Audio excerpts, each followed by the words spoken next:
అందరికీ నమస్కారం. డాలి గారు, కంగ్రాచులేషన్స్. చాలా బాగుంది ట్రైలర్, నాకు బాగా నచ్చింది.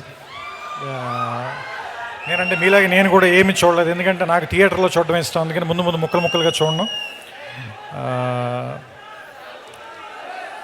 ఏం చెప్పాలి అంటే, యాక్చువల్గా ఇలాంటి సినిమాలు చూసినప్పుడు, ఇలాంటి ట్రైలర్లు చూసినప్పుడు, లేదంటే కళ్యాణ్ గారి గురించి చెప్పేటప్పుడు ఆయన నేను మాట్లాడుకునేటప్పుడు ఒకటి చెప్తూ ఉంటారు. ఏంటంటే, జనం అందరూ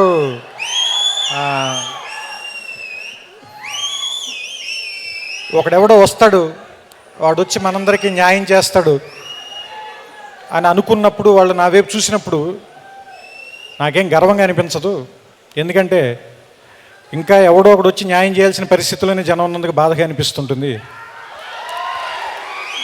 సో అలా ఎవరి కోసం వేచి చూడకుండా ఉండే రోజు రావటం కోసం ఎప్పటి నుంచో కొన్ని వందల సంవత్సరాల నుంచి, వేల సంవత్సరాల నుంచి చాలామంది ప్రయత్నిస్తూనే ఉన్నారు.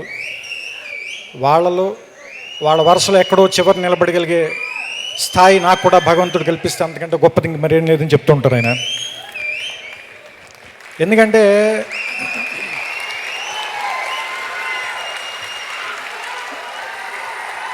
చాలామందికి చెయ్యెత్తగానే జనం ఆగిపోయే శక్తి ఎక్కడో కోట్లలో ఒకటికి ఇస్తాడు దేవుడు. ఇటువైపు వెళ్ళమని చేయి చూపిస్తే అక్కడ ఏముంది అని కూడా ఆలోచించకుండా పరిగెత్తికి వెళ్ళిపోయేంత ప్రేమ, అభిమానం సంపాదించుకునే శక్తి ఎక్కడో కోట్లలో ఒకరికి ఇస్తారు. అలాంటి కోట్లలో ఒక్కడు పేరు మీకు తెలుసు, నేను చెప్పాల్సిన పని లేదు. నాకెప్పుడు ఒక మాట ఇష్టం, ఏంటంటే ఎవరైనా సరే నువ్వు ఎలా ఉండాలనుకుంటున్నావు అంటే ఊరి చివరి మర్రి చెట్టులో ఉంటే మంచిది అని. ఎందుకంటే ఆ చెట్టు వేసంకాలంలో వచ్చిన వాడికి నీడిస్తుంది, వర్షాకాలంలో తడిస్తూ పరిగెత్తుకుంటూ వస్తే వాడి మీద చినుకులు పడకుండా కాపాడుతుంది. కానీ నువ్వెప్పుడు గుర్తించమని అడగదు అది నేను. అలా మౌనంగా దూరంగా ఊరి చివరి నిలబడి ఉంటుంది. నాకు తెలిసి నేను పవన్ కళ్యాణ్ని పర్సనల్గా తన మిత్రులకి కానీ, తనకి చాలా సన్నిహితులకి కానీ అంత మౌనంగా వెనకాల ఉండి సాయం చేయడం అనేది నేను నా కళ్ళారా చూశాను. ఎందుకంటే అలాంటివన్నీ కొన్ని మీతో పంచుకుని అవతల వాళ్ళని చిన్నగా చేయటం నాకు ఇష్టం లేదు. అందుకని నేను ఆ సంఘటనలు మీతో ప్రస్తావించట్లేదు అంతే. ఎందుకంటే ఒక మనిషిలో పోసంతైనా పుణ్యం చేసి ఉండకపోతే శివుడు పిలవడు అని సీతారామ శాస్త్రి గారు చెప్పారు. అలాగే నలుసంతైనా మంచితనం లేకపోతే ఇంతమంది ఎందుకు ప్రేమిస్తారు? సో ఇది బహుశా నిలువెత్తు మంచితనం అయి ఉంటుంది, అందుకని ఇంతమంది అభిమానులు ఉన్నారు, ఇంతమంది ప్రేమించేవాళ్ళు ఉన్నారు. ఎందుకంటే మీకు ఎవరు డబ్బులు ఇస్తే రారు, పిలిస్తే రారు, మీకు రావాలనిపిస్తేనే వస్తారు. సో మీరు రావాలనిపించేలా బతికే మనిషి కాబట్టి ఆయన చూడడానికి వస్తారు. సో ఈ కాటమరాయుడు అనే టైటిల్ పెట్టినప్పుడు నాకు ఎందుకు ఆనందం అనిపించిందంటే, ఈ పాట నా సినిమాలో అత్తారింటికి దారేదిలో ఉంది కాబట్టి అదొకటి బాగా నచ్చినటువంటి అంశం. ఎందుకంటే ఇప్పుడు ఆవిడ చెప్పారు కదిరి నరసింహస్వామి, ఇందాక నేను కళ్యాణ్ గారు అదే మాట్లాడుకున్నాం. ఎందుకంటే ఆయన అనంతపురంలో సభ చేసేటప్పుడు నాకెందుకో ఎక్కడి నుంచే నిలబడాలి అని చెప్పారు. తెలియకుండానే మేము అక్కడున్న కాటమరాయుడిని ఆయన్ని ఏమంటారు స్తుతిస్తూనే, ఆయన్ని పొగుడుతూనే ఆ పాట పెట్టాం ఆ సినిమాలో. సో అదే ఇప్పుడు ఈ సినిమాకి పేరైంది.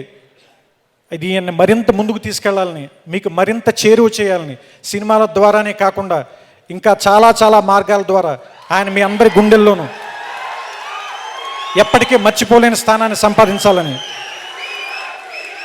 కానీ ఒకటి మాత్రం చెప్పగలను, ఆయన గురించి ఒకే ఒక మాట చెప్పగలను నేను. పేరేదైతేనే పని కదా మనకు కావాల్సింది. సో ఆయన గురించి చెప్పాలంటే, ఆయనకి నచ్చిన కవి మాటల్లోనే అంతా కలిపి ఇంతే కావచ్చు, కానీ ఒక్కసారి తలెత్తి చూస్తే ఒక దేశపు జెండా కొనంత పొగరుంది. ఆయన గొంతెత్తితే అది ఒక్క గొంతు కాదు, కొన్ని కోట్ల మంది కలిసిన ఒక గొంతుక. ఆయన ముందుకు నడిస్తే అది ఒక్క అడుగు కాదు, చాలామంది కలిసి నడిచే ఒక అడుగు. సో ఆయన చేసే సాయం ఒక చేతి నుంచి వచ్చింది కాదు, కొన్ని కోట్ల మంది మీ అందరి చేతుల నుంచి కలిసి వచ్చింది. అందుకే దాని స్థాయి ఏదైనా కూడా చాలా పెద్దగా ఉంటుంది. సో ఆయన ప్రేమ, మీ అందరి అభిమానం మరింత ముందుకెళ్ళాలని, అది చాలా రకాలుగా సేవ రూపంలో మారాలని మనస్ఫూర్తిగా కోరుకుంటూ నమస్కారం.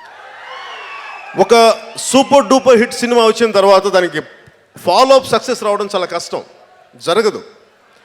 నేను నా ప్రాణాలను పణంగా పెట్టేశాను, ఉంటే ఉంటాం పోతే పోతాం అని చెప్పేసి. ఎప్పుడో